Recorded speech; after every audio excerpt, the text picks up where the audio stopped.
Far, this is our table. According to the owner, meron pa daw parating, pero grabe naman. Even though medyo malayo siya and medyo matagal ang biyahe, pero pagdating mo naman dito, tingnan mo naman. Check out the view.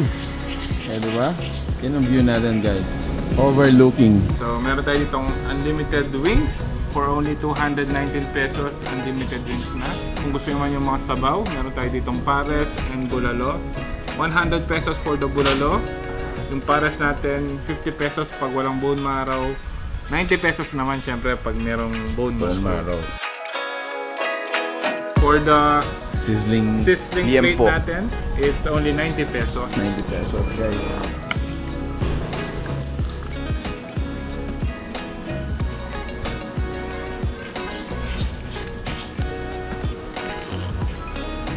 Chili paste onto our bulalo. Ako guys, gusto ko medyo merong konting toyo at saka ano, toyo mansi.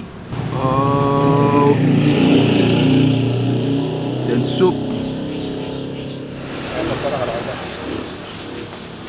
Silog meals. Oh, that's big. Kali pa tayong Clark kanina eh. Yes, almost 2 hours of travel. Ngayon, ito naman pala yung dadaanan natin. And sobrang sulit.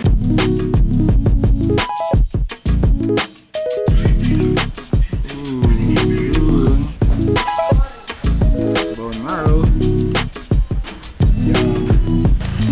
Wow, crispy chicken.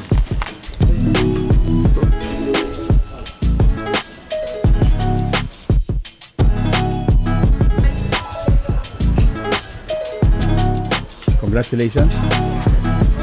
Nice shit. Oh, vlogger, mga vlogger.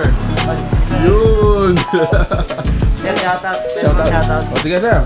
Shoutout nga pala yung sa tropa namin dyan sa Maynila. Welcome to my vlog. Hi. Sa dami ng kanilang menu, ito yung mga pagpipilian nyo. Lugaw. Wow. So may mga silog pa pala. Yes. Chow fan, siomai. According to the owner, and dami mga pupunta dito. Usually kapag weekends, mga bikers, Yes, so. mga road trippers. Kapag gabi naman, yung mga nagpo-food trip sa Makabebe. Locals dito sa lugar. And pagdating mo pala dito, ang dami mo pa rin choices. Even mga kids. Yes. Even mga kids pwede sila dito mag-enjoy din.